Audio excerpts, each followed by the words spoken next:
အားလုံးပဲမင်္ဂလာပါအင်းမြင့် education မှာယနေ့သင်ကြားမယ့်သင်ကြားရေး lesson ကတော့ G7 သင်ရိုးအခန်း 6 ရဲ့ lesson-4 ပဲဖြစ်ပါတယ်ဆရာတို့ပုဒ်စာနံပါတ် 2 ရဲ့နံပါတ်ခငယ်ကိုဆက်လက်လေ့လာလိုက်ရအောင်ပါနံပါတ်ခငယ် 3/4x - 2 = 4 လို့ပြထားပါတယ်လိုချင်တာဒီ x တန်ဖိုးပါထို့ကြောင့် 3/4x = 4 +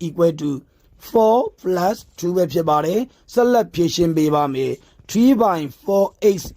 ပါ4 2 ပေါင်းရင်10ပါ4ဒီစားခြင်းမှာညီမြချင်းရဲ့တစ်ဖက်ကိုရောက်ရင်မြောက်ချင်းပဲဖြစ်ပါတယ်ကြံခဲမှာဒီ 3x = 6 လေးလီ24ပဲဖြစ်ပါတယ်3ဒီမြောက်ချင်းမှာညီမြချင်းရဲ့တစ်ဖက်ကိုရောက်ရင်စပေးရမှာပဲဖြစ်ပါတယ်ထို့ကြောင့် x = 8ပဲဖြစ်ပါတယ်ဆရာတို့အဖြေကိုချိန်ကိုက်ပြပါမယ်အဖြေကိုချိန်ကိုက်တဲ့အခါမှာလက်ဝဲဘက်တန်ဖိုးတွက်ပါမယ်လက်ရဘက်တန်ဖိုးရရင်မှန်ကန်မှုရှိပါတယ်ထို့ကြောင့် x = 8ဖြစ်လျင် 3/4x - 2 = 3/4 က 3/4 ပါ